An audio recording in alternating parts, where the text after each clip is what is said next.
you already start it? I mean, we're recording. Oh, sure. But I mean, we can edit it. Oh, okay, right? okay. So, you know. You got to give me a heads up, man. I didn't want to, I wanted to do it like the way, that the doctors do it, where they're just kind of like trying to distract you, and then they give you the little shot before you know it, and then. Well, just slow down there. How's the hair on your nipples? Oh, man. Is it helping? Yeah, I don't know. I mean, it honestly, brother, it'll look at the sweat. You can see the beads in the sweat. Yeah, because this is intense. This is intense café con leche, man. My brother hates when I drink coffee because he says that Are you a slurper? I'm a slurper. Are you a slurper? You know what? You're probably going to hear it on the thing. You're going to hear me go. I'll knock it out of your fucking hand. All right, well, welcome to the Desi podcast, the Life as We Know It podcast with Desi Martinez, good friend of mine. Desi, I appreciate you doing this podcast, and actually this podcast idea came out because of you, because we were talking about some stuff that we were trying to do for your law firm. I was going to say, please explain how I am in the muse for the podcast. Okay, so we were talking about Adrian, who's one of your friends, right? Mm-hmm. So Adrian Clark. Yeah. And who is Adrian Clark? Adrian Clark is an entrepreneur extraordinaire in the boxing industry, and there's a lot of things that are coming up in his life that I think the world is going to be excited about.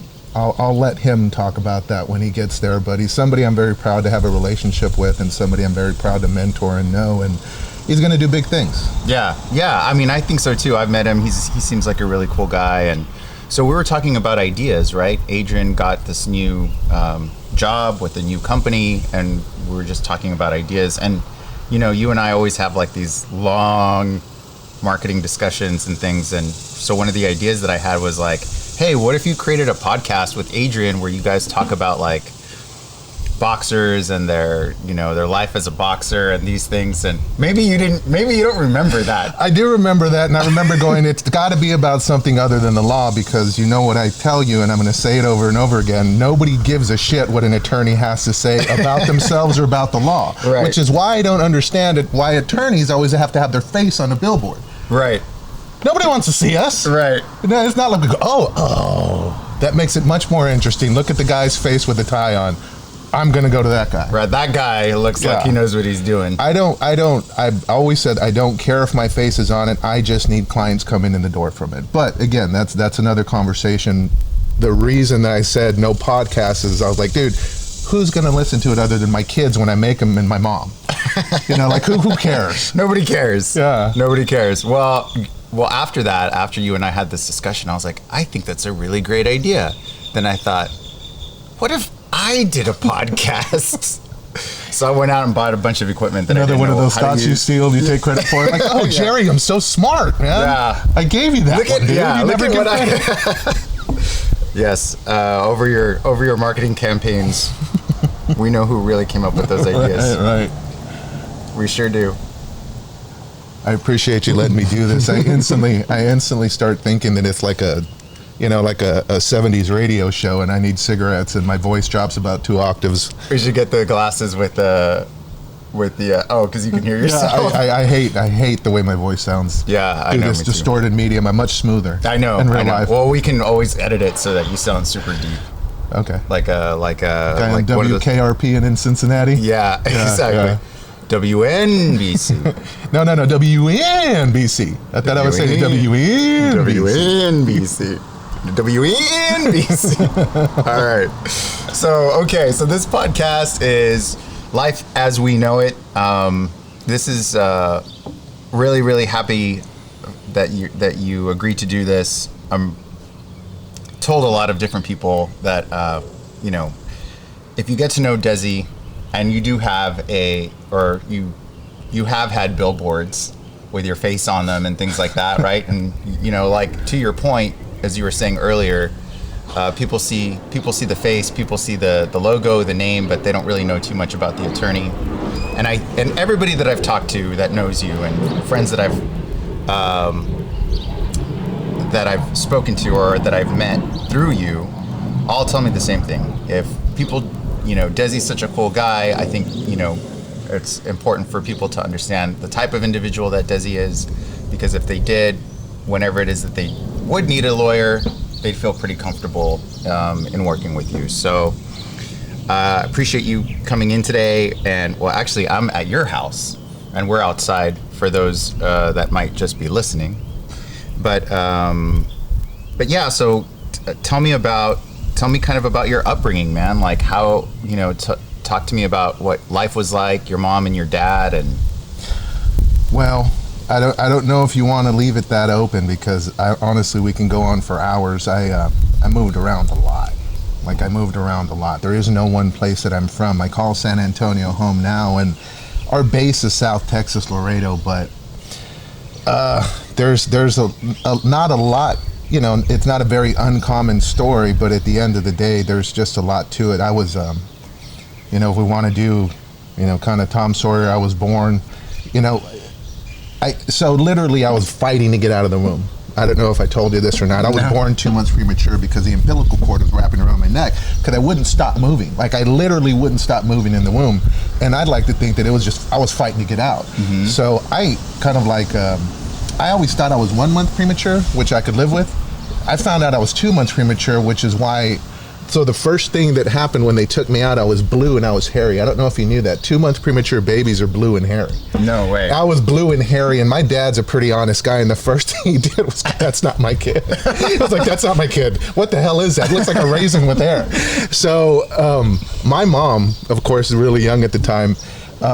He goes and he tells her, he goes, there's something wrong with him. And she starts crying instantly. So instead of like, oh, beautiful baby's born, let's hug my baby. Oh, no. My mom's like, oh, she's crying while she's holding me the first time. Gosh. Because my dad, in his brutal honesty. And then so the joke goes, this was post-Vietnam. I was born right after my dad got back from Vietnam. Of course, we didn't have a lot of means. He was still, you know, kind of around early buck private. He just got out the war. So we weren't really making any money. So and your parents were really young when they had you? They were. They got married right out of high school. Mm-hmm. So they were still in their early 20s struggling. The joke was because we didn't have money for a crib, I used to sleep in the drawer right next to the bed. And there's pictures of me sleeping in the drawer. And one of the things that they would say is if the ugly baby got too fussy, they'd close the drawer.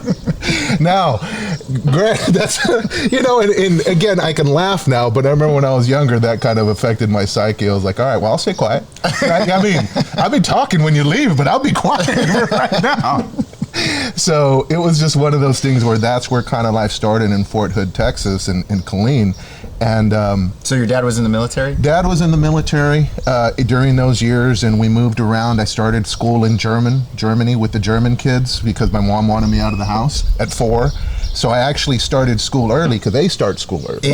In like a German school. It's not like you were like on base and it was in English. No, this was in the German school because we lived on the economy. And although my mom didn't speak Spanish or English, I don't think she got that it was a German-only school because she didn't speak English. I was like, yeah, take his ass, you know? So I remember, because that was my buddy. I used to hang out with my mom all day because my brother was already in school. And I just remember telling her, I'm going to be good. I'm going to be good. Don't send me. She was like, no, you're going. And then she doesn't believe I have memories from when I was really small, but I do. I remember things very vividly. Mm-hmm. You know, one of the gifts that I've been given, I remember things from when I was young. She's like, no, you don't. I said, yeah, I do, man. I remember what you were wearing. Let me tell you the story. Anyways, I remember the first day of school walking in and with the German kids. And in my mind, for some reason, I swear they spoke English. Like, I'm almost positive they spoke English. They always called me Daisy because they couldn't say Desi. Oh, right. Yeah. But I remember walking through the school and they're saying hi to me, and it just seems like we were having like a real communication. I don't remember them speaking German. Mm. But anyways, I remember going to school with the Germans, starting off 4 years old in kindergarten, and then later I started off with the American schools, and we left Germany and moved back to Laredo, and that's when kind of the family went to pot. And how long were you in Germany for? So then it was 3 years, and then we moved to Laredo, and then that's where my family's from. My mom and dad are from the same neighborhood of Guadalupe. Mm-hmm. They're in Laredo, and they literally grew up a block away from each other. Wow. So they've known each other since they were 8. And even you know, through the divorce and everything, they're still friends. You know, they've honestly, they're first friends. So I mean, you don't ever lose that relationship. So it's weird for me to see them speaking, because you know, again, they divorced when I was young. But I forget their friend. I was around 6 to 8. You know, that whole drama going on with the divorce. It takes for a while, and then the day or the night happens when you know the family's going to split up, and then you move out. And we actually moved to Mexico for a month or so. But at the end of the day, you know, the split up happened, and my mom said this. And you got to remember, all she knew was life with our family, and then her brothers and sisters that lived in the same neighborhood. And she said, "I'm taking my sons out of here. You know, they're my whole world, and they're not going to have a shot in Laredo, and they're going to grow up with the bad influences, and I got to get them out of here." So she literally made the choice to leave everything she knew in Laredo for us, and we moved back to Fort Hood. And that was a whole different experience of poverty, because if you can imagine an immigrant mother who had never worked, didn't drive, didn't speak the language, like we really had some rough years in a predominantly Anglo area, and but we made the best of it. So we were kind of that pioneering Mexican family there in Killeen, Fort Hood, back in the early 80s. And my mom used to work at the local high school as a janitor. Unbeknownst to me, and this was a different time, she used to take night shifts as well. So while I was sleeping, she'd go work other shifts. Wow. And that was financially a really hard time, but I was happy. You know, she is a mother through and through. That's all she ever wanted to be. That's all. She's happy with that. So she, you know, again, she raised us to still be happy no matter what the circumstances were. And then we met my stepdad, Joe. She got remarried to him, and he had 2 sons from a previous marriage. And then so we became a very dysfunctional Brady family. I'm not kidding. A very, very dysfunctional Mexican Brady family with 4 boys. And we got into a lot of trouble and got them into a lot of trouble. And I've got to apologize. Were they about the same age as you?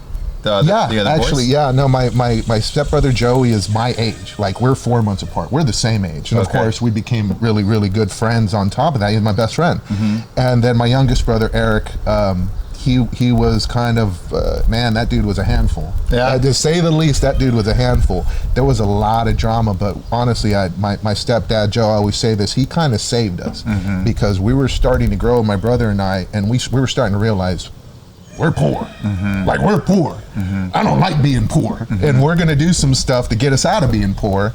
And when you're trying to figure out as a young man who you are, and you don't really have the guidance of a father, and you realize you're in a bad situation, like, we were about that age where we were about to start getting in trouble if there wasn't more, you know, if there wasn't more to help us find, I guess, a normal life.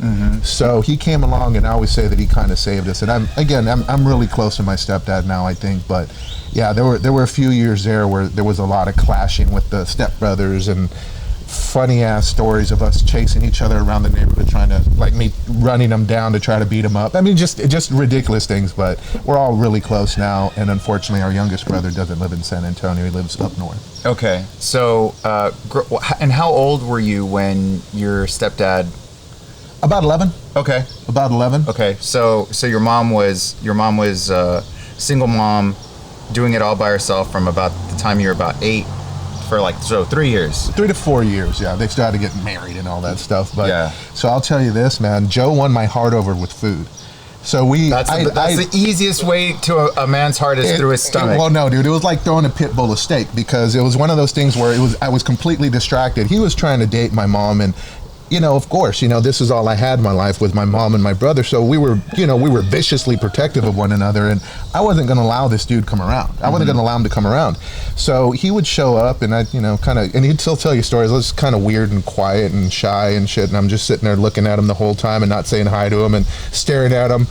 And I remember he's smart, man. He showed up one morning, it was a Sunday. And me being the weirdo that I was already up. It was like 7 o'clock on a Sunday morning, I was already up, doing whatever. Right. And my mom's still sleeping, my brothers are still sleeping, and he shows up because he's a soldier. He wakes up at 5 every morning, he still does. Drinks all the damn coffee in the house.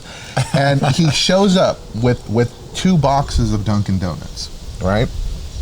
I'd never had a donut. Ever. I'd never had a donut. You know, we had pan dulce, and we couldn't afford it anyway, so I'd never had a donut. I just knew they looked delicious, right? So he shows up with 2 boxes of donuts, the steak, right? The steak for the dogs. And then I remember I'm sitting there looking at him, I'm not saying anything to him, and he goes, you can have them, Mijo. I'm going to go talk to your mom. And he puts them on the table. And I don't, at that point, I don't give 2 craps if he's Go talk to my mom. I'm looking at him, and he goes, just eat as many as you want. Just leave one, leave one for your mother and brother and your mom.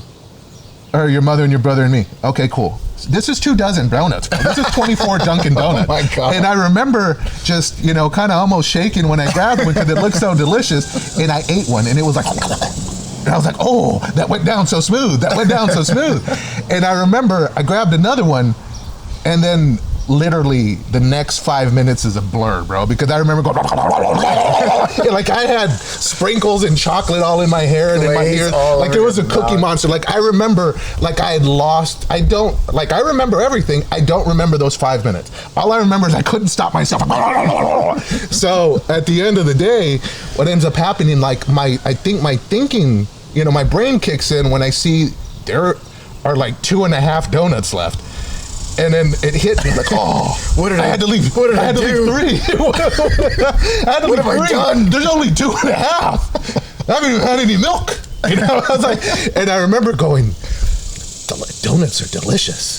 And to this day, like I forbid people from bringing donuts to the office. Now, again, what I say at the office a lot of times is met with, so it's one of those things where they bring them on purpose just to make me go, damn it, who brought the donuts? Who brought all these donuts? Yeah, so anyways, I have a donut problem, and I'm not ashamed to admit it, and I've joined groups, and I've, I've sat there talking about donuts, but, it's just one of those things in life that it's like an ingrained issue that I have. It's like your first real addiction. Yeah, it's donuts. And I just stay away from them, I'm about 5 days donut free, and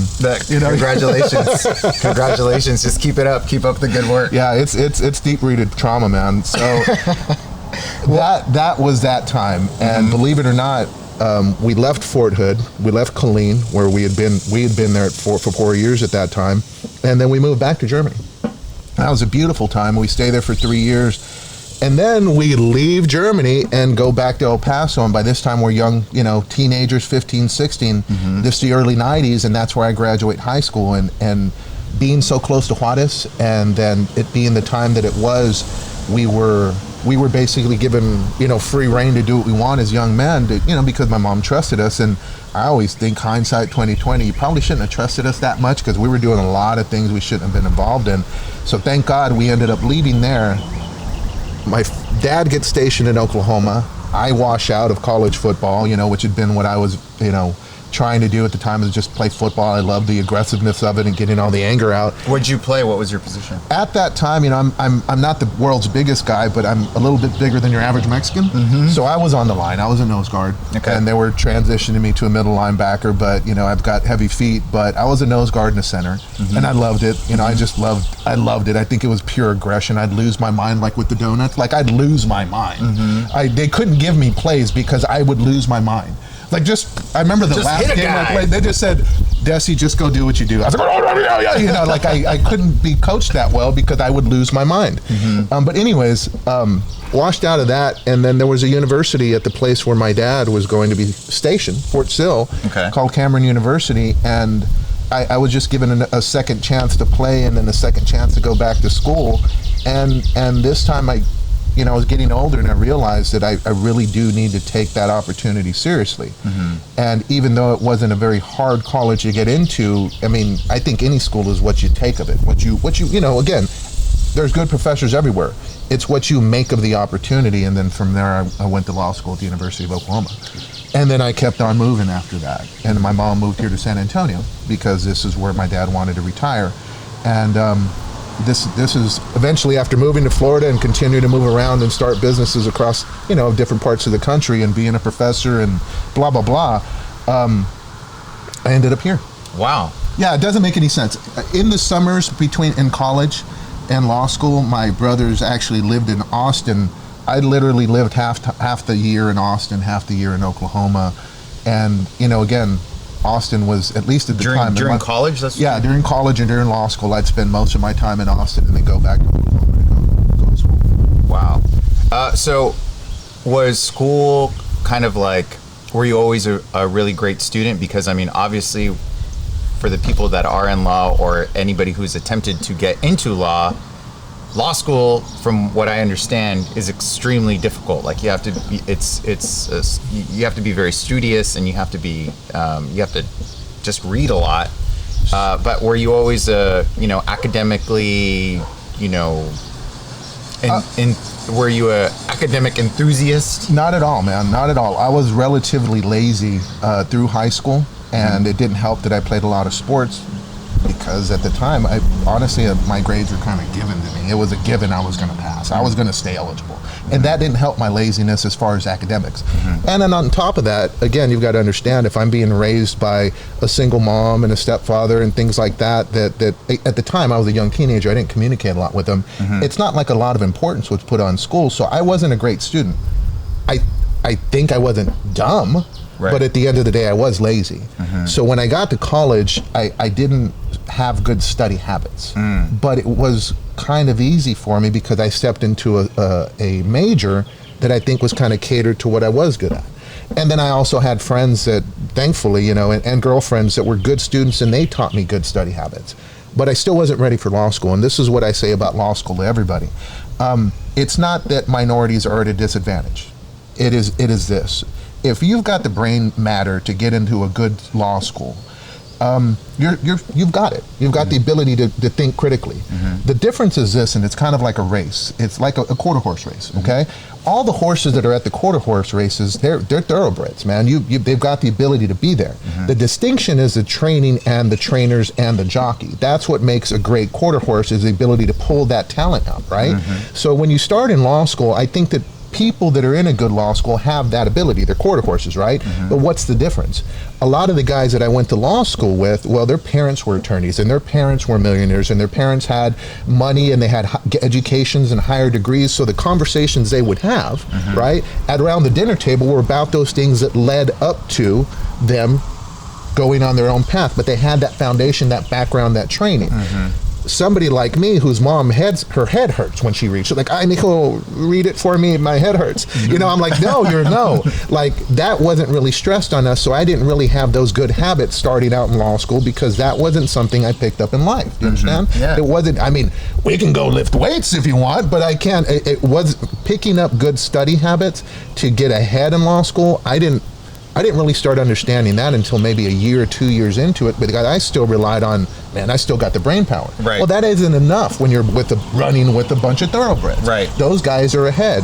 And I started realizing I've got to steal their knowledge of how to become a better student. Right. And I kind of started off behind, and I think that's a common story for a lot of minorities. That's what we're calling, us nowadays.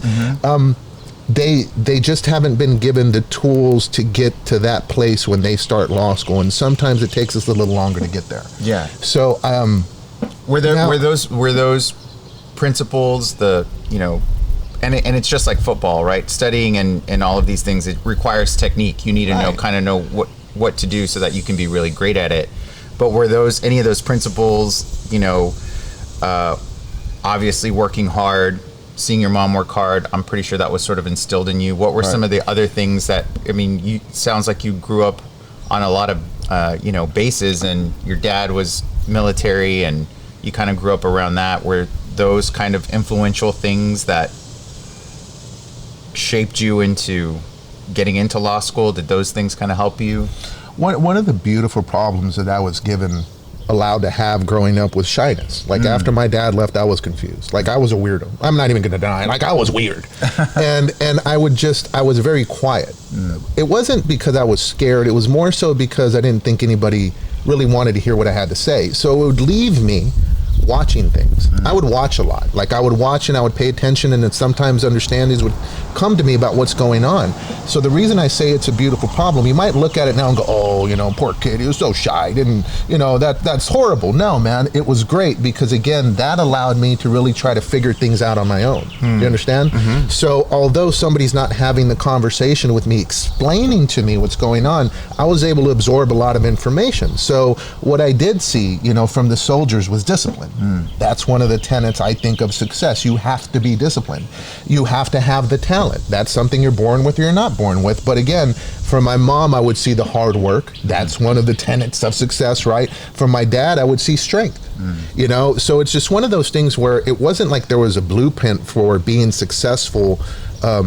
You know, if we want to call it success. You need to do this. You need to do this. Right. Nobody put it together for me. I would just kind of, I always call life a buffet. I would take the different parts of that person that were inspirational, and then I just kind of started figuring it out on my own, because I was lucky enough to be quiet to just watch. That makes sense? Yeah. And then when it came my time, I just started putting it together on my own. I'm not a self-made person. I don't say, oh, yeah, it was me all by myself. I learned by watching, though. Why? Right. Because I had no choice. Right. So nobody sat down and explained it to me at the dinner table. Right. Like they didn't draw a map out for you. You just kind of had to And honestly, in studying, like you, studying people, right? You read people, you study them, you watch them. This person's different than that. Kind of the same thing. I've like you said, it takes a certain person to be successful in law school to get right. And I kind of believe, not the opposite, but it's bigger than that. You can take somebody that's successful in the law, you can take somebody that's successful in sports, you can take somebody that's successful in boxing management. Look at their qualities. They're the same across the board. It's just a different industry. Do you understand? So it's one of those things where whatever it takes to be successful here, I guarantee you, if you had that drive to do it here in the law, I guarantee you'd be successful as long as you transfer those. And I started realizing that as well. All this drive and desire that I had to be a good football player, and there's some ridiculous stories of the stuff that I do just to try to be better. Transfer that into the law, man. Transfer that, but I have to have a desire for it. Right. And I think I have found that desire in trial work. Like, I love it. Like, it is my audience. Like, it is my... That's your football field? Dude, it's exhilarating. I love it. I love being there. I love being in front of a jury. I love speaking on somebody's behalf. I love defending people, meaning that being the voice, the mouthpiece for somebody next to me. Like, I love being in trial. It's the same as a tackle to me now. Like, I used to love hitting the shit out of people. Loved it. It was just like adrenaline rush. It was me against you. Somebody's will's gonna bend. Again, that I didn't understand that was part of the aggression I had from growing up. That's how I let it out. But now, again, that adrenaline has been replaced by, thankfully, something that my back can live with, and that's trial work. I love being in trial, and those are those reasons. Like, it's replacing that I guess that, not aggression, but that, just kind of love that for desire to. Yeah. It's replacing what my heart desires. It's no longer tackling. It's now being in trial, giving and speaking and persuading people. Right. Yeah. And I was going to say, I mean, that aggressive nature that you had on the football field sounds like you've just kind of transferred that kind of aggressiveness or that willingness to express yourself at court, right? Yeah. Well, and it's a bunch of stuff, man. So, and here's something. Trial attorneys have, we're a buzzword society now, right? A lot of trial attorneys have picked up the phrase warrior. We call ourselves warriors, and I'm like, well, wait a minute. Have you ever had somebody pull a knife on you? You ever had? I mean, have you really ever stood toe to toe with somebody that the warrior culture? That's a different kind of adrenaline, brother. That's a different place. But I do understand the thinking behind it, because again, if you've ever stood in front of a jury about to open your mouth, that's the same feeling you get. When you're just like you're about to start a fight and somebody's about to hit you in the mouth. Like, you freeze up, your brain goes blank, and you're sitting there trying to catch your breath. That is the same feeling. There is an amount of fear that has to be overcome to start speaking. So I do get the analogy between trial attorneys and warriors. And to me, it's again, like I being an Army kid, I know real warriors. That's a little bit different, my friend, than being a trial attorney. Right, but I think, to your point, it's like that ability to have the courage to do it regardless of the fear, right? Right. and I think I read somewhere, or maybe I read a book or something. I can't remember where I had heard it, but it said, courage is not about it's not the lack of fear. It's not the lack of fear. It's having the fear and doing the right thing anyway.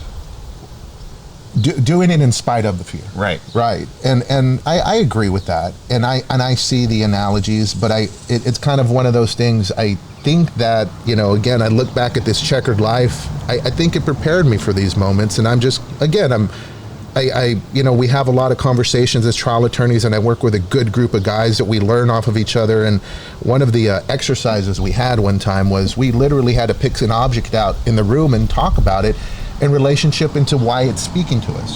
It's trust me, it's a lot deeper than just that. But I remember picking the picture of a wolf. Believe it or not, it was a painting of a wolf, and he was running alongside of a river, and there was this weird kind of fluorescent light that he was chasing, and it didn't make any sense, right?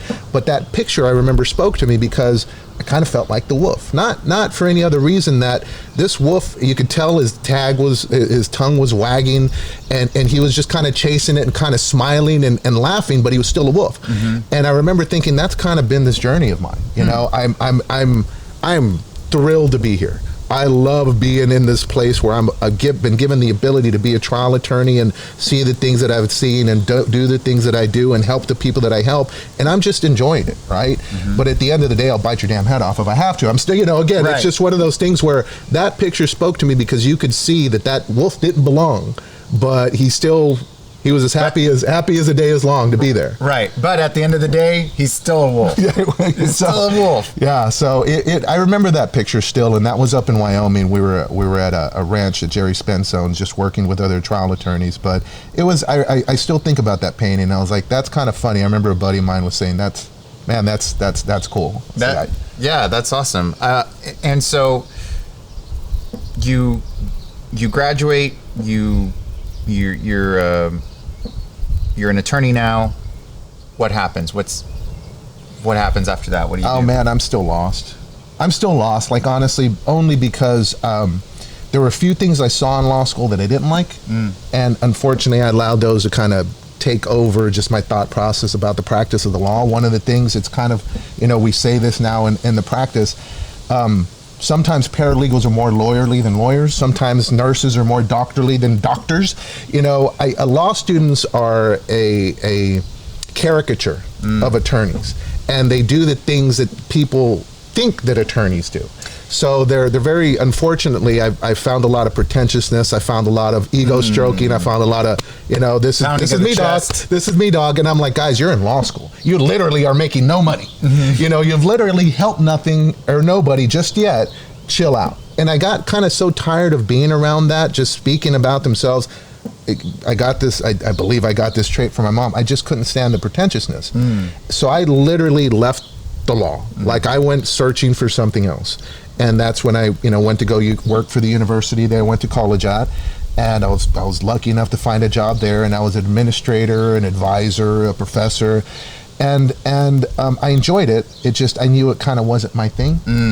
I really did enjoy it. And one day I'd like to go back to teaching, but at the end of the day, I knew it wasn't for me at that time. And then so I moved to Florida, and one of my best friends in life, he and I started a business out there. He was from there. We did really well. I was a bachelor. And don't let my wife watch this part. Like, I enjoyed being a bachelor in Florida at the time of my life, and we just had a good 2-3 year run. But the issue was that I get a phone call from my mom one day, which again is the most important person in my life, her and my brothers, and my dad, my stepdad.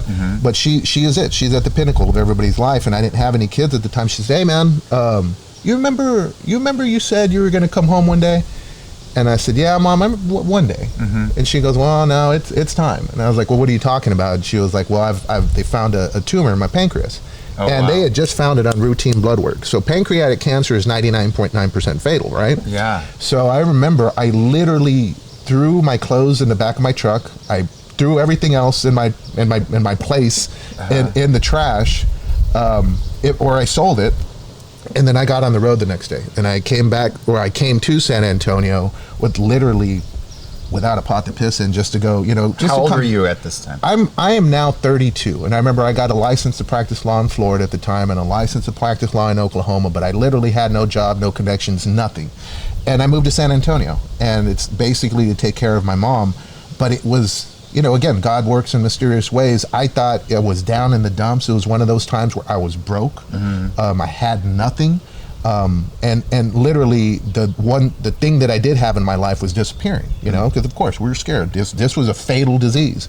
So it was from that moment that I moved here that honestly San Antonio kind of started exploding. I really do feel before 2005 San Antonio was kind of a sleepy, big, boring town, and I didn't want to be here. I really didn't. I'd moved here from Florida, which was great, and then everything starts changing. They find oil. Actually, the economy dries out, but the industries in San Antonio are protected. They started renovating the south side of town, and that was when I started kind of, my own practice, and it was just a great opportunity at the right time. And then my mom got better. They actually operated and took 90% of her pancreas. They caught it in time enough, and she was living with 10% of her pancreas. Wow. But honestly, she's in better shape now than she was before the tumor.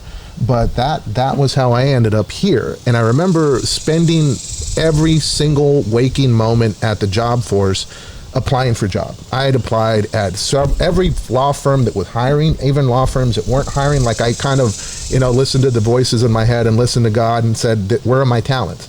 And I realized it's in the law, man. Stop avoiding it, come to it. And I realized that's where my talents are that I've been given, and I wanted back in. I was getting in no matter what. Right. But nobody would hire me. I didn't know anybody, and I didn't have any experience. So it was the best thing that could have happened, because at the end of the day, I wouldn't have had my own law firm. So it's weird kind of how things, like in most things, my life makes no sense the way that this office came together. But I applied at the back. We don't even have want ads. We don't even have newspapers anymore, right? Yeah. So there was a want ad, and it was there on the newspaper. There's like a little, kind of like it was a want ad, bro. It was this big. It literally said legal assistant needed. That's it. Phone number.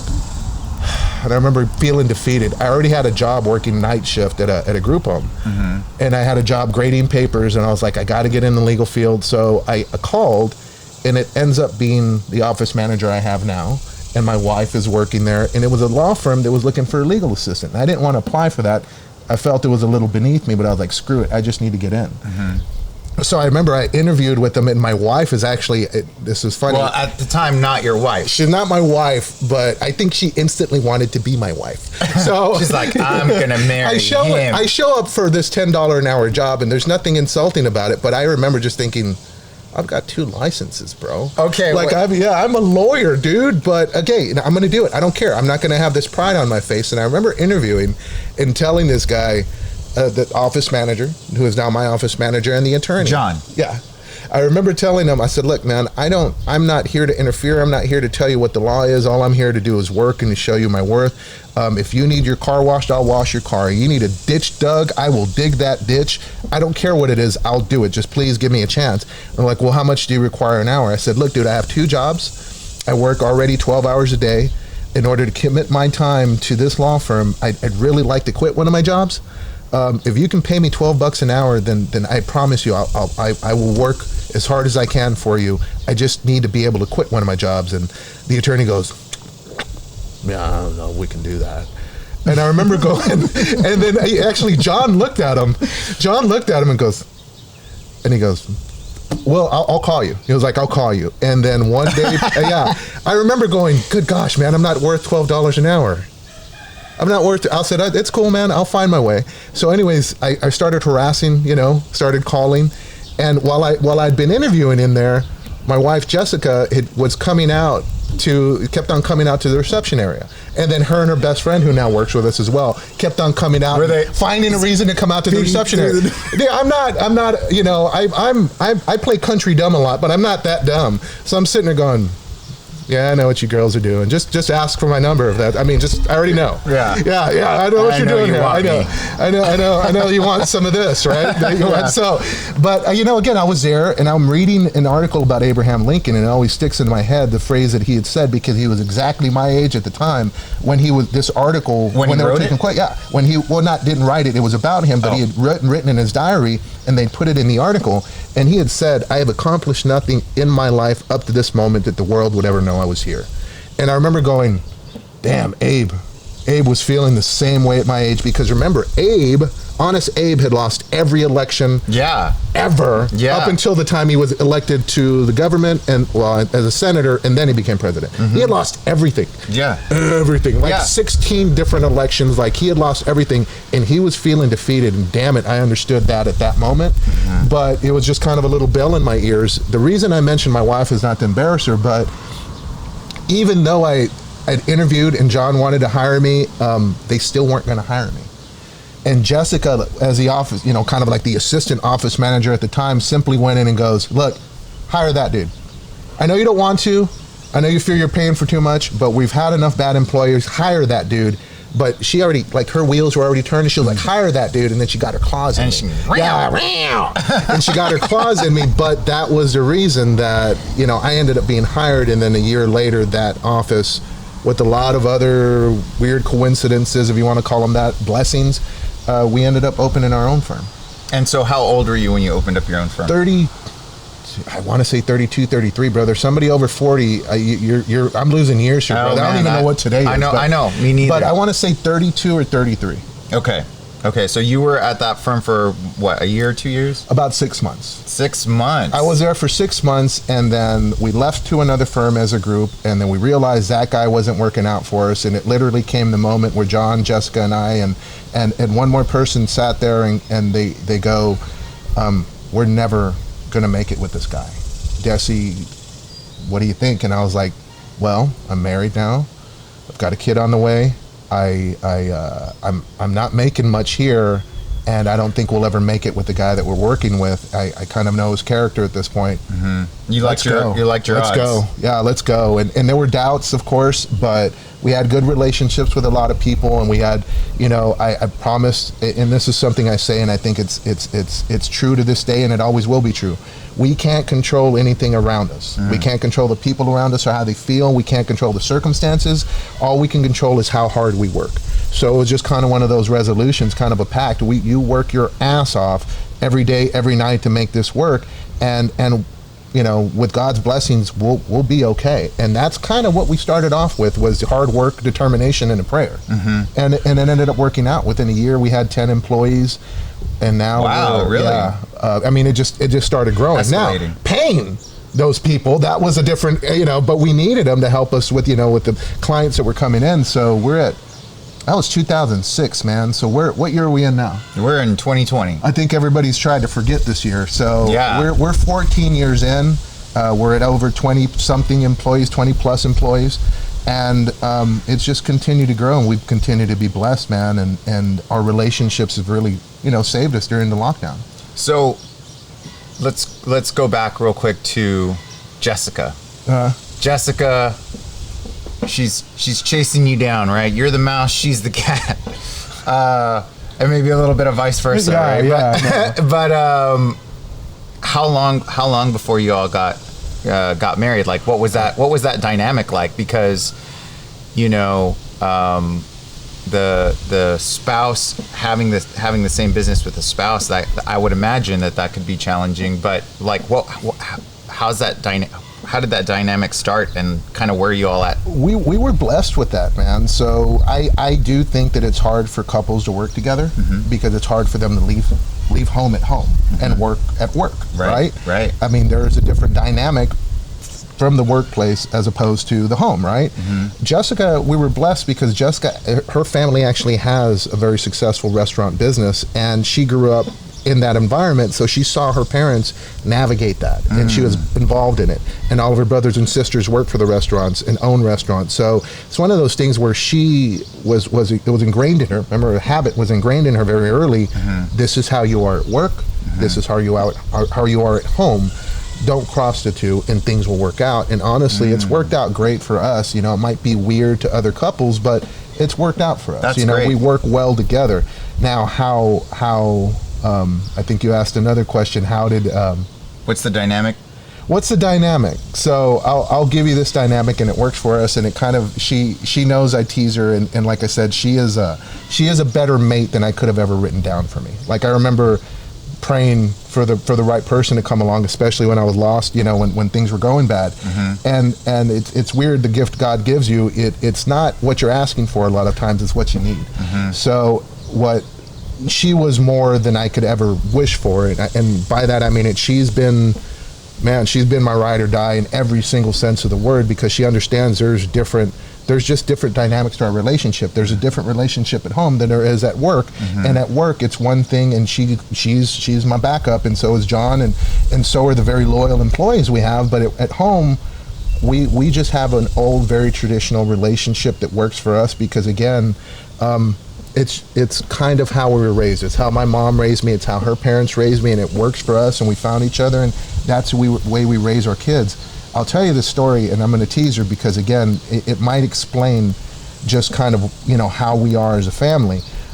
So her dad is very old school, and I love him to tears, and I laugh because he buys me gifts during my birthday and Christmas and things like that, where he doesn't buy anybody gifts. Oh, yeah, really? He doesn't even buy his own daughters, which he loves, you know, to no end. You're his favorite. He doesn't. Yeah, I'm his favorite, and I tell everybody that because, again, it's true. I don't lie. It's true. I'm his favorite, and I love that man to no end as well. He's been like a second father to me. So when I wasn't allowed to stay in the family home. They have this big, beautiful home. I wasn't allowed to stay in the home when I would go visit. I would literally have to stay in a hotel, and then I'd come have lunch and dinner with everybody, and I'd go back to my hotel.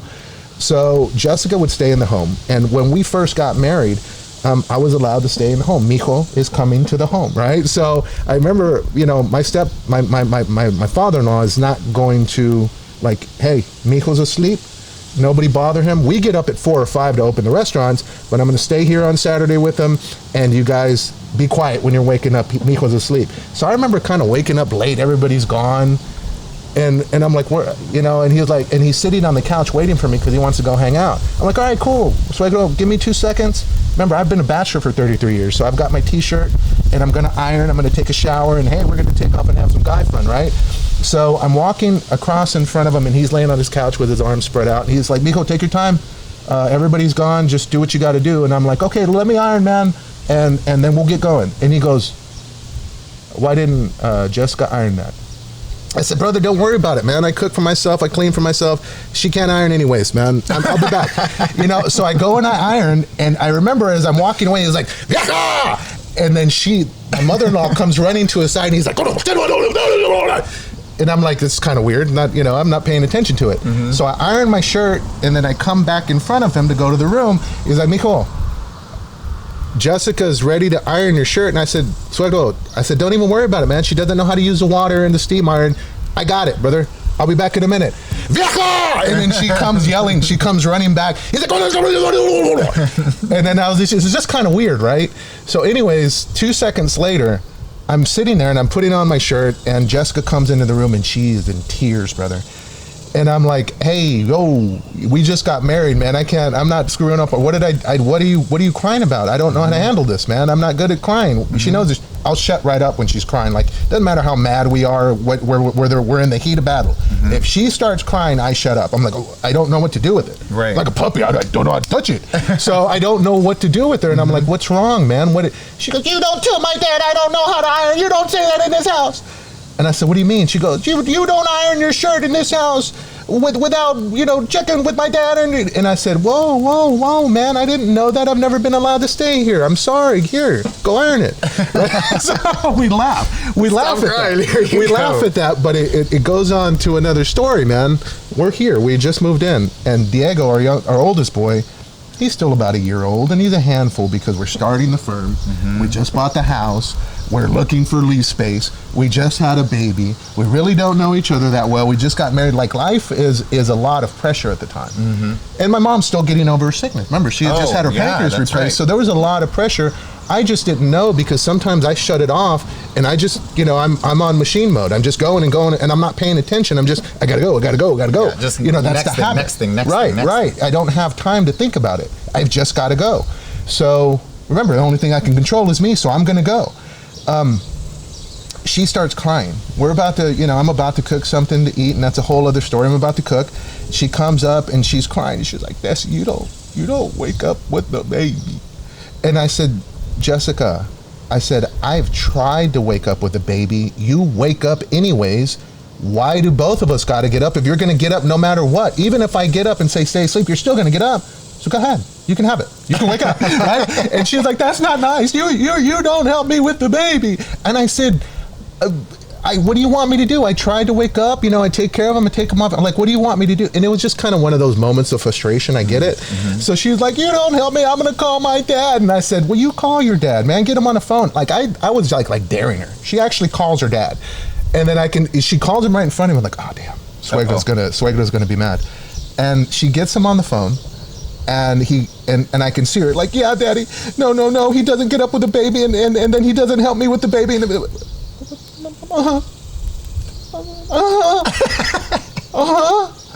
Okay, I love you, daddy. And then I'm sitting there like, I don't know what just happened, dude.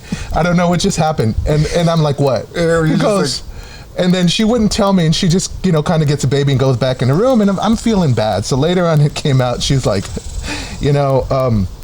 hey, I said, what did your dad say? And she goes, well, I called him, and then he goes, and I'm telling him that you don't help with a baby and that you don't get up. And he was like, whoa. Does he work? Yes. Does he beat you? No. Does he take care of the home? Yes. Does he do his job outside? Yes. Then you go back and you take care of that baby and stop calling me about this. And so it's one of those things that it's like, again, we're very traditional. Right. It may not be the roles that everybody has, but I take my role very seriously. She takes her role very seriously, and it just works for us. Yes, y'all are very complimentary. Like, both of y'all are a really great team, and that's one of the things that I don't really think that I realized, that the success of the firm is also, very much so based off of Jessica's background and her entrepreneurial spirit that like her family has. Don't tell her that. She's going to ask for a raise, dude. No, don't tell her that. And also, I've fired her 3 times. She just refuses to leave. So I was like, I'm not going to let you fire me today. You're fired. She won't leave. She just literally sits there staring at me. I'm like, I think I fired you, ma'am. You can see yourself out before I call security. She's like, yeah, she won't leave. Yeah, her mom fired her too from the restaurant. Really? Just FYI, she's got a bad employment history. She didn't put that on her resume. I mean, she seems like a pretty good rehire too. She didn't put that on her resume. She'd been fired by her mom 3 times, but yeah. That's funny. And then so let's talk about John a little bit. John Ramirez, because he was the guy that put the WAN ad out there. He's also, I think when you look at Martinez and Associates, he's definitely the associates part of it, because I think John just really has a really great understanding of the business aspect itself, how things run from an operational standpoint, and he seems like a pretty sharp guy. What's that dynamic been between you and John? It's been very complimentary, man. It's been, we found each other at the right time, and honestly, one of those things that and he said this actually in our very first interview. I remember him telling me this kind of, nod, wink. I think he kind of saw what was going to happen, and he's been in the industry for years. And the only difference between John and I is that I had the ability to go to law school. He basically, like, if you look at the Army, there are non-commissioned officers, the sergeants, the master sergeants, and then there are the officers. The only difference between the two is one has a degree. That's it. Kind of the same thing here. John has as much knowledge as most high-level attorneys about this industry because he's done it so long. He's boots on the ground. Right. And I, like I said, came into the industry and brought a different perspective, of trial work and things like that. So when we met, it was just a very complimentary relationship, and he's an office manager, so that means that he handles a lot of the day-to-day with the boots on the ground employees that we have. Right. So his knowledge, my knowledge, it just really did create a good dynamic, and as long as at least at our firm, what I truly want is a team of superstars, and I don't say that as an advertising gimmick. I've always said this even to the troopers.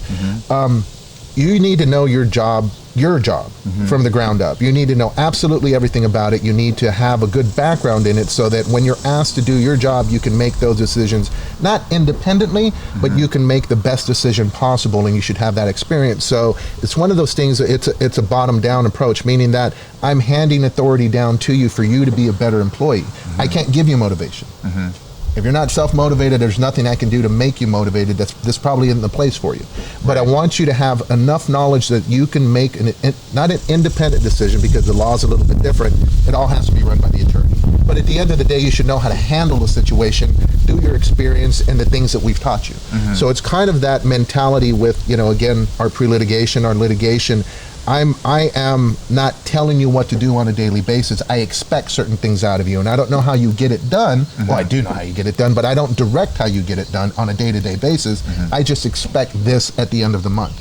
And I expect, number one thing is always, always, always communicate, because even in the law, and again, this is just my tenets, my philosophies, we're still customer service, man. It's no different than Pizza Hut. Absolutely. So at the end of the day, there's some great attorneys in San Antonio, and honestly, it's verifiable. There's some great attorneys in San Antonio. The public that's getting inundated with, all these personal injury attorney ads and things like that, they don't know the difference unless they've been through the experience. But one of the things that I always tell my staff is, look, they can go get ice cream from anybody, man. They can get this service from anybody. They can literally call any law firm out there. What needs to distinguish us is the level of service we give them. Just like you can get pizza from anywhere, bro, or ice cream from anywhere. The thing that makes it different is that experience that you had while you're getting that ice cream. Right. And again, and honestly, I'm not, this. This is probably, San Antonio personal injury is probably one of the most competitive markets of any industry in any city in the entire country.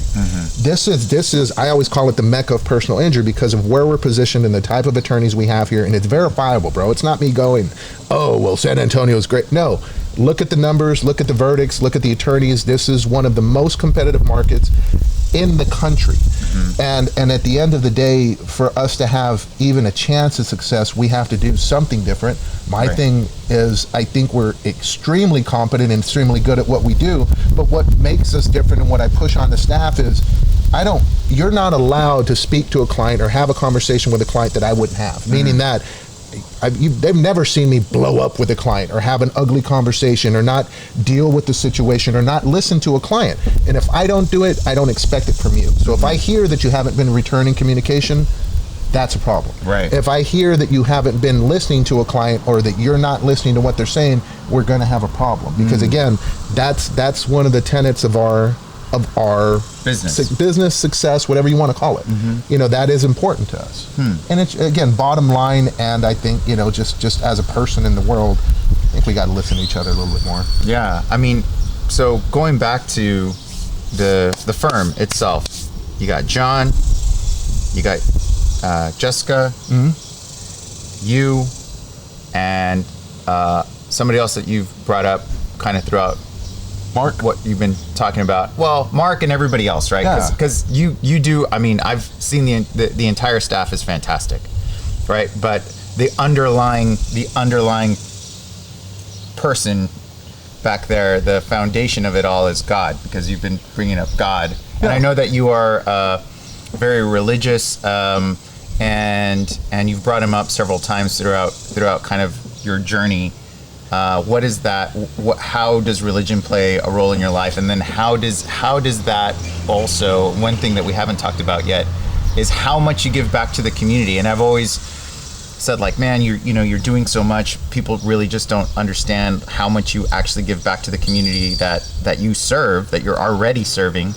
Like, how does God play a role in all of that? Well, I think that religion gets a bad name because, just like anything else, people fly under a certain banner, do things in the name of, and it again, that banner ends up getting a bad name. So it's not so much religion. I am Catholic, devoutly Catholic, but to me it's more of a relationship, and again, that's what faith is in God. It is truly a relationship. Like, again, if it's not a relationship, you don't believe that he exists. He was a living, breathing human being that came to earth and died for us. And again, we can get into that whole dynamic, but to me, it has been an interrelational a journey, because I can look at this again. First question you asked me, where are you from? I can look at this path, bro. Hindsight 2020. I'm looking backwards, going, oh yeah, how'd I get here? Well, that doesn't make any damn sense. You know, I mean, that literally doesn't make any sense. You did what? And then that doesn't make any sense. And when I look at something, I always say this, and I teach RCIA for incoming Catholics. I say this constantly. God doesn't speak. Well, if God had to choose a language, the all-knowing, all-powerful master creator of the universe, is he going to speak the King's English? Is he going to speak the King's English? Or is he going to speak Spanish? Which one's he going to speak? You can't contain him to that, right? So literally his language is miracles, because we are hard-headed. We don't see the things that he's saying to us because we just simply refuse. If it's not something we can grasp, we're not going to believe it, right? So he literally has to speak in miracles, otherwise we don't get it. Right. So I look back at my life, and when something doesn't make any sense, but still it has a resolution, you know, like, you know, what's happened, what I've been blessed to have happen in my life, and I look back and I go, that's God, dude. Do you understand? So to me, that reality and some of the blessings, people are like, oh, that was such a hard life. No, that was a blessing, brother. To have been in the situations that I've been in, to have seen, you know, a lot of the violence and a lot of the poverty that I've been around. So I think that seeing that type of pain, seeing that type of violence, seeing that type of, you know, death, if you want to call it that, and drugs and all of those things, when you know that that's a reality and you know that you're going to die, the rest of this crap doesn't matter. Like what we're finding out about coronavirus. Now people are like, hey man, I don't care about I care about my life. Right. I've always known that. Right. I always know that life is more important than the things that we surround ourselves with. So because we're going to die and I'm going to have to stand before my maker, right? Because I was made by somebody. Because I know I'm going to have to stand there. I think I've almost been there. You know, that's what it feels like, at least.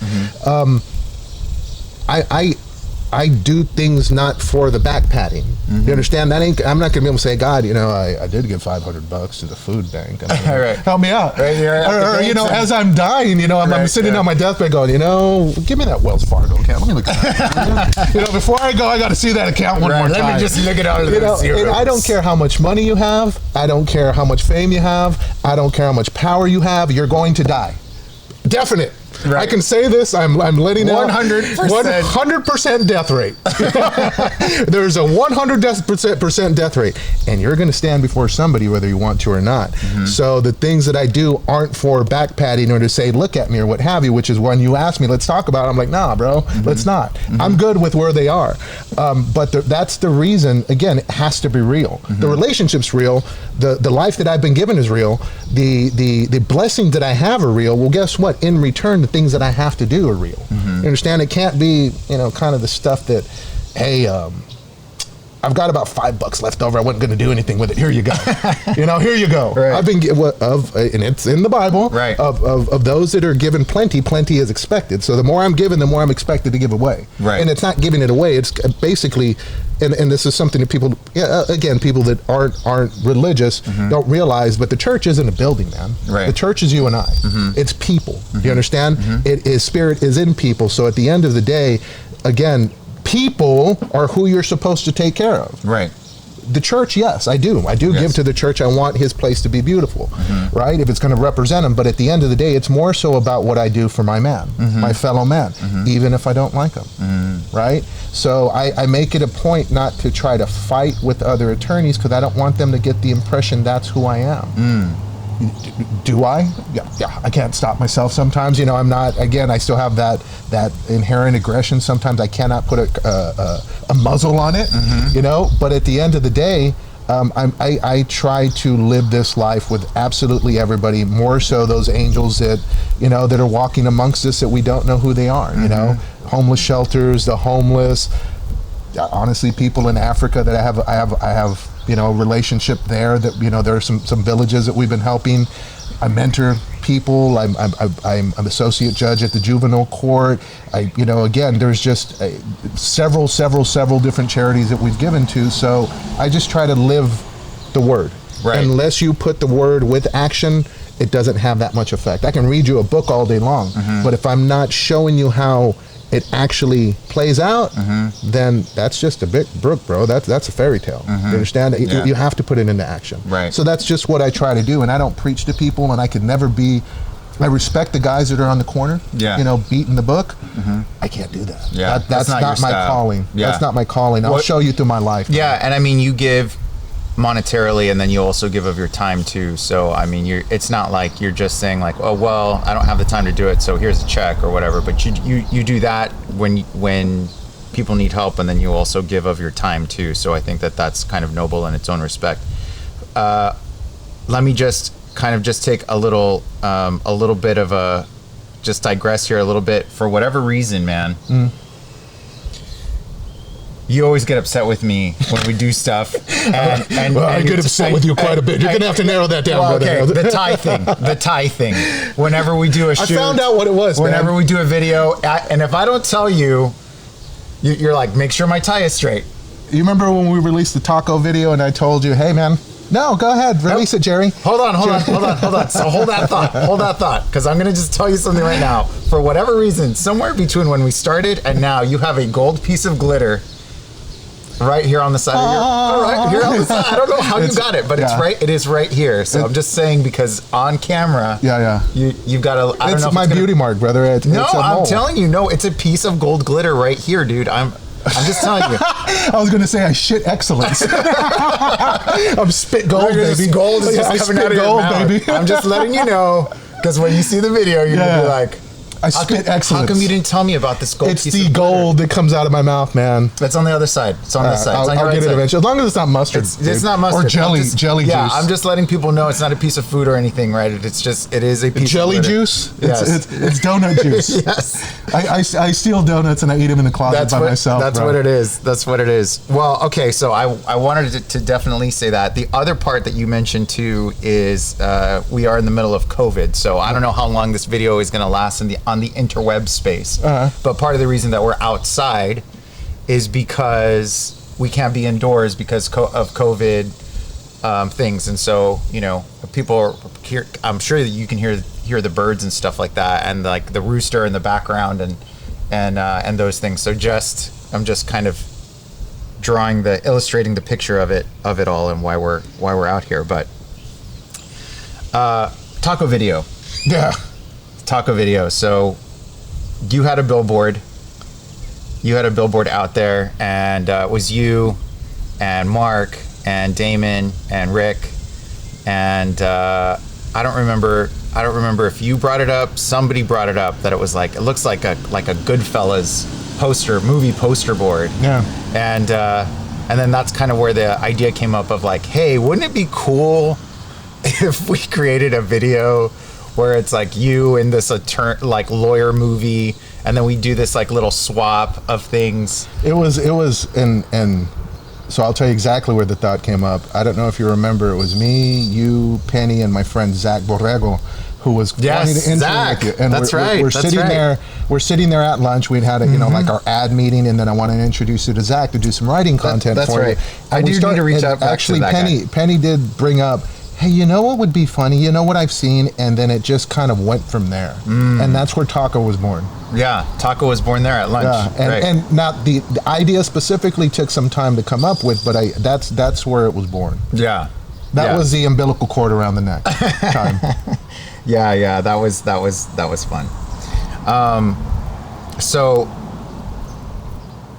the community involvement, all of the things that you're doing within the community, you also teach your sons soccer, right? Like you're also well, I mean, so the biggest thing that I've realized is the only legacy that I'm going to leave, and not that it matters because I'll be dead anyways, but I guess it goes back further than that. Let me tell you another embarrassing story. So I'm not kidding you, man. I absolutely loved football. That was my first love. Like that was the first thing I realized after, going through the divorce and realizing, I didn't really have that much confidence. I started realizing that athletically I was able to do some things. Like it just kind of happened, and then I started building off of it. Like I did a backflip on a trampoline just because I was like, I don't care. Boom, did it. And on a trampoline, it's not like I did one for real.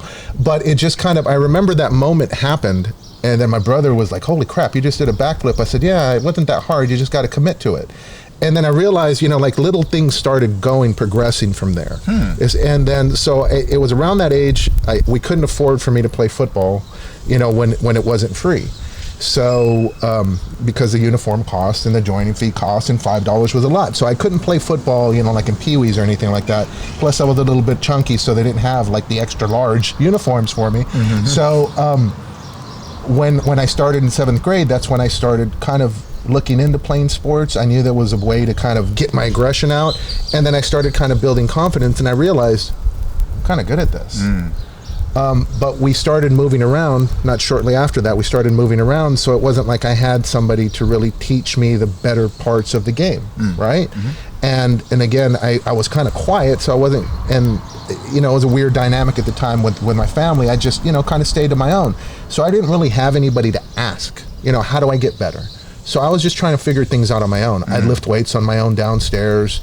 I'd try to work out on my own, running and lifting weights. And I remember kind of begging in my mind, like I wish somebody would tell me, hey man, you could be a lot better player if you run through this wall. Now go run through the wall. Like I was like, yeah, I'll do it. But there was nobody there, I felt, to kind of teach me that. So I was just trying to figure things out. And if I would have had the internet back then, I would have started researching best workout, blah, blah, blah. But I didn't. This was pre-internet. So I remember I couldn't find enough materials to read. And I'm banging my head. What can I do to get better? I'll do it. I'll work out all day. I don't care. I'll do it. And I remember watching a movie that I loved, Vision Quest. And Shoot was walking with the log up the stairs, and he was getting strong. I was like, I can do that. I can walk up the log. Oh, damn it. We don't have any bleachers. I can't find a log either. Well, damn it. So I remember there were woods behind our house in Germany. I started running around back in the woods with the biggest stick I can find. Really? Yeah. But it was just kind of dumb. I was just a kid trying to figure out how to get better, and I figured this was a way to do it. And then, of course, my friends would see me and they'd tease me, not really make fun of it, but they'd tease me like, what the hell are you doing? Like, dude, I don't know what else to do, man. Like, somebody help me. So, believe it or not, a reoccurring dream of mine is now that I'm a little bit older and I've figured things out, like I'll end up back in high school, and I'm in my mind, I've got my mentality, but I've got the body of a 16, 17-year-old, and I've always kind of been the same size. I didn't grow after 16. And I'm about to start a game, and I know what that's about. It's about me having now had that experience to have been successful at that age, and I know how to do it now. You understand?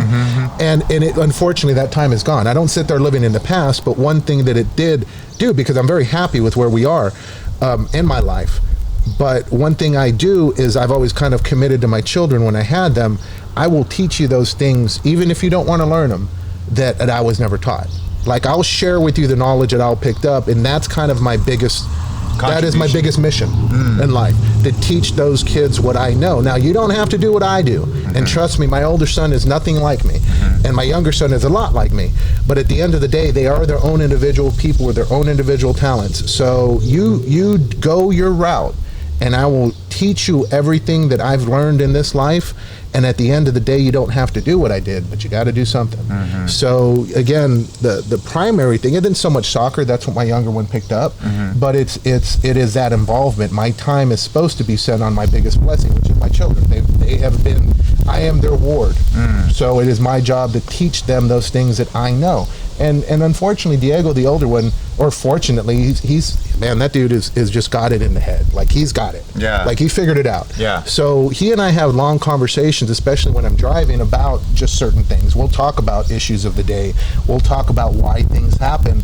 And I just want him to understand how his daddy is. You don't have to be like me, man. Right. You just have to understand why I am the way I am. Right. So, and that'll help him, and I talk to him a lot about habits. Because like I told you about the beginning of law school and the beginning of a practice, it is those successful habits that distinguish us. So you can have it in the brain, but you don't work hard. Right. Ain't gonna happen. Right. If you can have it in the brain, which means you have talent, but if you don't have discipline, ain't gonna happen. Right. You can have it in the brain, but if you don't have perseverance, it ain't gonna happen. Right. If you don't have faith, ain't gonna happen. Do you understand? I mean, there's so many things that go into. I don't care if he wants to be veterinarian, which is kind of the flavor of the day, or he wants to become some sort of biologist, which is now whatever he wants to do. Take those tenets of success with you. That's all I can teach him, man. And I wish somebody would have showed me along the way, but honestly, I really don't. Right. I wouldn't have figured it out if somebody would have tried to tell me. Right. Yeah. There's a book. I'm sure you've read it. It's 7 Habits of Highly Effective People, and it's Napoleon Hill. Yeah. Yeah. Well, in the book, there's a part in the book that says, to know and not to do is really not to know. And that's deep. Yeah. Well, I mean, but it's like you can know all of these things, right? You can know exactly what you need to do to have a successful career in whatever it is, or you can know how to do certain things. But if you never do it, I mean, then do you really know it? I mean, it's how useful is that knowledge if you're not putting it to use? Right. And that's again, you hear. It's wasted talent. There's nothing so sad as wasted talent. And that, I mean, again, it's just cliche. It doesn't mean anything, right? But think about it, bro, because unfortunately, I look to family members knowing full well, golly, man, you had it, bro. You were born with it. And then for one reason or another, it didn't manifest itself.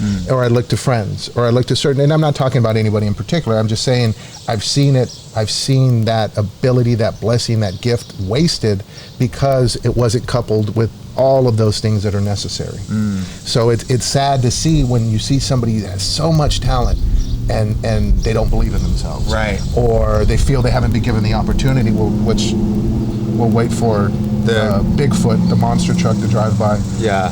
But I've seen, they just give themselves, like I said, they could have been so much more if they just would have seen, what was in front of them. And I can tell you right now, I can say that it wasn't like a lot of opportunity was given to me looking back. But again, I think I was given as much opportunity as anybody else. Now, again, that doesn't mean I've lived everybody's life, and I'm sure that there are a lot, much more hard knock stories out there, so that maybe they can say I wasn't given the opportunities, but we're all being given something, man. Right. I truly believe that. Right. I can point to, again, people in third world countries that they're still given an opportunity to do something with it. So I just think you've got to grab it at that moment, and there's an element of fear and an element of doubt, but again, I mean, we get one go round, bro. Right. So I mean, that's kind of how I see it, man. Yeah, and I think that there's a lot of people too that when they look at the cards that they're dealt with, you can look at it two ways, right? You can take a look at the cards that you're dealt with, and you can say like, man, this is not the best hand, to play off of, and so a lot of people look at that hand as like a waste, or they don't do anything with it, right? And so they're really looking at the things that they don't have that could make that better. And then you have the other part of it too, where that you just do what you can with the hand that you're dealt with. Well, it's poker, man. It is poker, and I'll put it to you this way, man. And Adrian knows this. We talk a lot, and he goes, "Dude, you always have a story." And I said, "Man, because that's the way that people learn, brother." So one of the hardest trials, and I don't want to, again, lawyer this up, but I think about this a lot. One of the hardest trials, one of the trials that I'm most proud of, is probably one of the hardest fact patterns that we've ever had to deal with. And I remember I had referred it out to an attorney who literally gave me back the case and goes, "I'm getting out of this one, brother. This one, I'm not touching it." And I remember going, "Man, we're screwed. I hope they make a settlement offer." What ended up happening was and I didn't know this at the time, when we ended up signing this client, he was visiting from out of town. And he told us he was just visiting, looking for work. Well, my man ended up being a pimp. He was actually visiting for more girls in San Antonio when he got into a crash. Now, it wasn't his fault. The crash wasn't his fault, and his injuries weren't his fault, right? But when you put that in front of a jury, along with the fact that he's in federal prison now, and he was in prison for something that is what they would call a crime of moral turpitude, and it wasn't just pimping. That when a jury's going to hear our client talking over the speaker and know that he's not there because he's in prison, and it comes out that he was pimping when he was in town, people aren't going to forgive that. They're going to be like, "I don't care how hurt he is. He's They're getting morally zilch. wrong. And we're up against a very good insurance company with an attorney I respect very much, a defense attorney, and he is going to come after it. Like, I already know him, and we'd already had a trial together. Like, he's going to come after it. And we're like, damn, we're going to get our asses kicked. So I remember Damon and I just started kind of game planning it. I'm like, look, we got to go. We couldn't draw a better venue. We couldn't draw a better judge. Let's just go. So at the end of the day, what ends up happening is that, we start talking about it during the beginning of the trial. Hey, you're going to hear my guy. He's going to be testifying over a speaker because he's not here. He's in jail. Let's talk about that, and with the veneer panel, which is what you draw a jury from, right? And of course you get the hems and the haws, but again, they don't know what he's in jail for. Mm-hmm. Like, I know this defense attorney's coming out this fact to bring it up. Why are you in jail? Mm-hmm. So knowing that aggression, we just kind of found evidence to block the fact as to why he was in jail. Not that he was in jail, but why he was in jail, because again, I understand it may be morally repugnant what he was in jail for, but at the end of the day, it had nothing to do with the fact that he was in a crash that wasn't his fault and he was injured. Mm. Those two things have nothing to do with one another. Right. The mixture is what was dangerous, and that's what he was trying to bring out, but we found evidence that be able to keep that specific thing out, right? Mm-hmm. So the jury never knew what he was in jail for. They didn't know he was in jail though, right? Mm-hmm. And I think it was the right ruling. So what ends up happening was that because he was so aggressive about it, our guy actually was a highly intelligent guy, and he could keep his emotions in check, and he just talked about the facts. Mm-hmm. And the jury heard it, and this guy was coming after him about jail, and you didn't pay your taxes, and you blah, blah, blah, blah, blah. All right, cool. They still didn't understand why he was in jail. They ended up thinking it was tax evasion.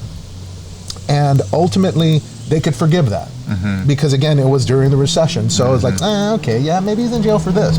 Right. What ends up happening, Bigfoot came back. You were right. Yeah, Bigfoot came back. Because of the lake, right? So what ends up happening is that the jury just weighs it based on the fact that he was in a crash, wasn't his fault, was injured, and they put all the other stuff aside, and we end up winning that case and getting a verdict that really nobody expected, when honestly, even I thought we were going to get zeroed out to no end. Like, I thought we were going to owe money. Mm-hmm. Like, I thought I was going to have to pay somebody just to close this case out.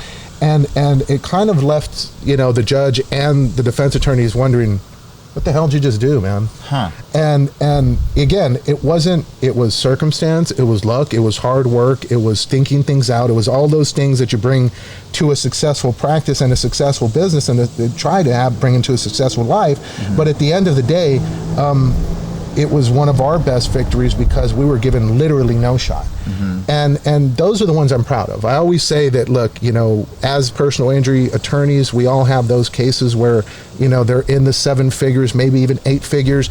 Those cases, honestly, they sell themselves, man. Mm-hmm. Meaning that you don't have to do amazing legal work to make $1 million off of somebody that's died. Mm-hmm. You're not driving a really, really badass car when the car is already made for speed. You understand? You're not doing a lot of work. Right. You take one of these damn Yugos that has a 4-cylinder engine and you drive it at 200 miles an hour. Then you're a mechanic. You understand? Right. So that I look at those cases and I go, that kind of shows me that the things that I've learned, we've put into practice, and thankfully we've been successful with it. But I count those as bigger victories than the big ones. Mm-hmm. Why? Because those big ones, all I basically had to do was get out of the way. Right.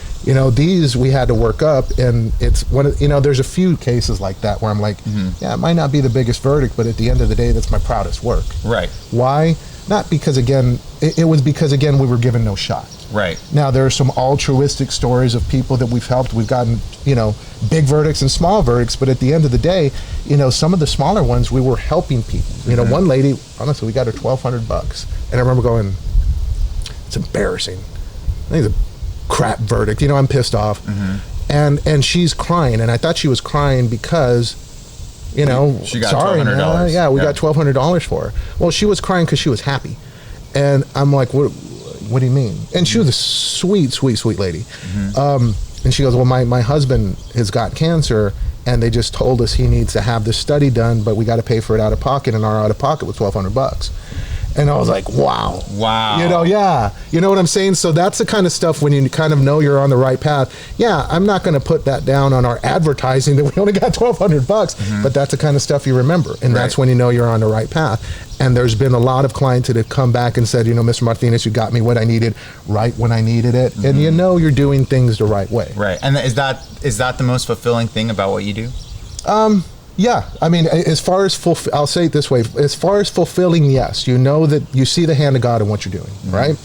And also as far as fulfillment is what I'm supposed to be doing, what I love doing. Yeah, on that scale as well.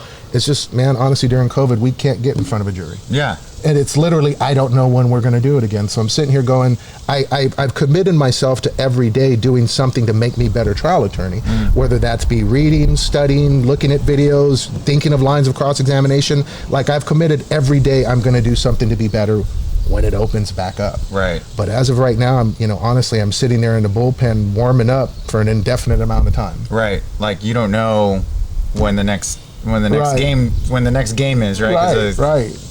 The season's been canceled so far. Yeah, I mean, yeah, that's got to be tough. But I mean, at least you're working on self-improvement every day. Life philosophy is really, again, kind of those tenets, man, that I was telling you about. Okay, so yeah, those tenets that you were talking about, like, I guess faith, strength, perseverance, talent.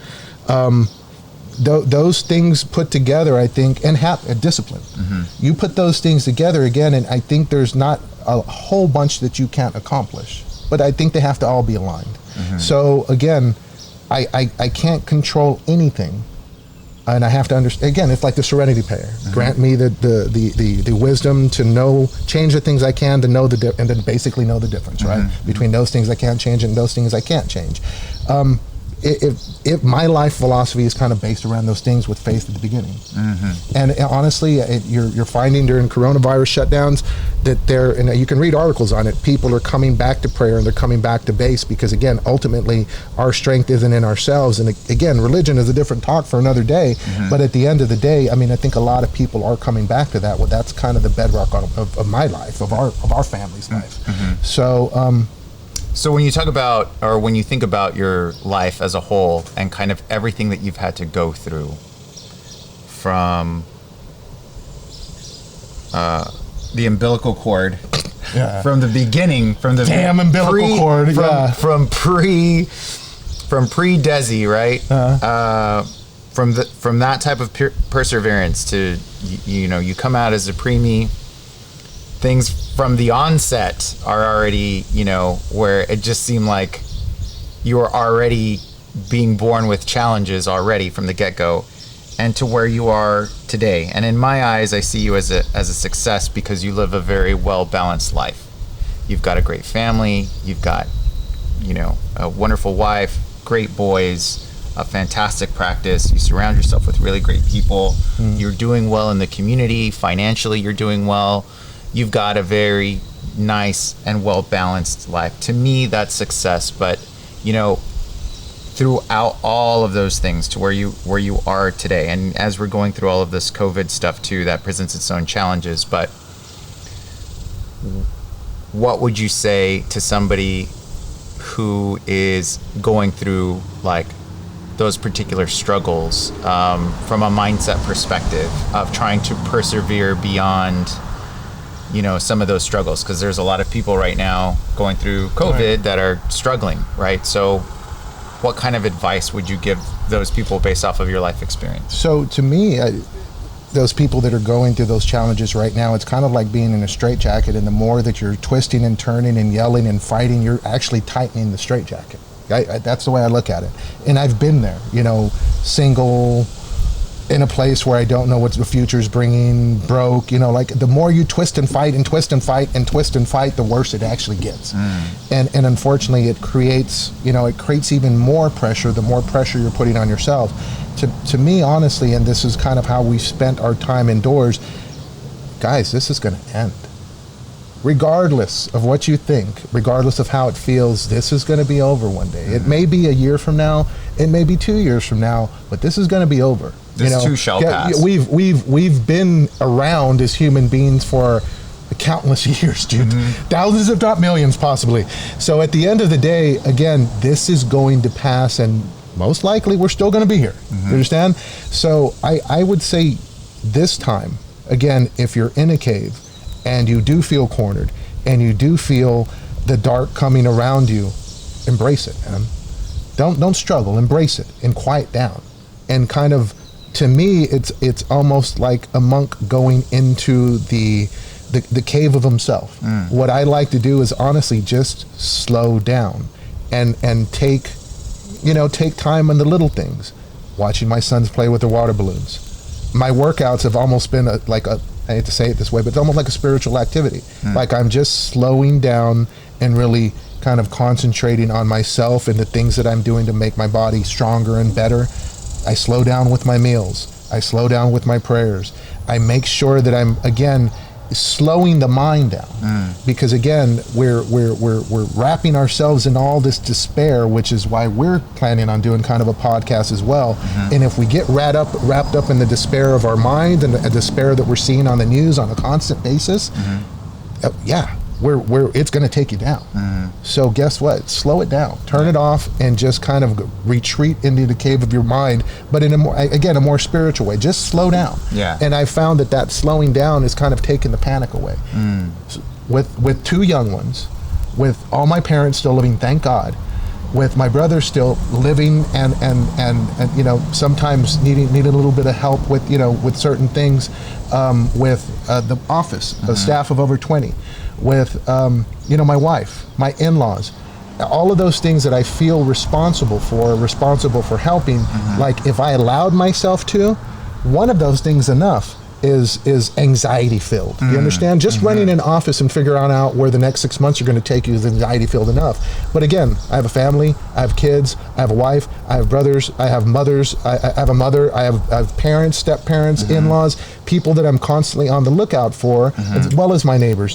So at the end of the day, if I allowed myself to, I would literally run my mind crazy thinking about all the stress that comes along with it. Right? One of those things is enough, brother. Just being a trial attorney is stressful enough. Right. But again, there's so much more. What I look at and what I do is simply realize, again, what can I control? I can control how hard I work. That is it. And I'm going to give my best effort with the time that I have, and I'm going to just slow down the thought processes to make sure that I'm spending time on myself, reducing the anxiety however I can, but also taking care of those things that I can take care of. And I've let my staff know, because we made a commitment to them. We're all basically in this boat together. I ain't going to start firing people and creating unemployment statistics. We're going to hold on to everybody as long as we can. But it takes you guys. You've got to row your own water. You've got to paddle your own water. You've got to do your own job. I'll do my job. I'll keep you guys employed. I'll do everything I can, but I need that same commitment from you. And again, we're going to get through this on the same boat together. And when we hit rough waters, guess what? Paddle harder. So control what you can control. I'll control what I can control, and we'll get through this together. And that's kind of the way I see all of this, man. Whether it be family here, we're all doing our part, even the young one. And with my work life, man. So that's kind of been what's worked for us. I don't know if it's a secret of success for everybody in getting through this, but that's been working for us during kind of the lockdown. Awesome. Well, I know that I'm getting pretty sweaty. Sun's kind of coming out. You're making the sweat. Oh man, the sweat smiley face. Oh yeah. You get some under the chest, yes, under the pecs, it's good. Right at the belly button. And then this café con leche was amazing. Thank you for that. You're welcome. I appreciate it. I appreciate your time today, Desi. Really appreciate you, man. I know that you say that a lot to other people too, but genuinely appreciate you. Same here, brother. Thank you. Cheers. Thank you. Cheers, my friend. Me. Oh, no more. Oh, till the next one. Till the next one. All right.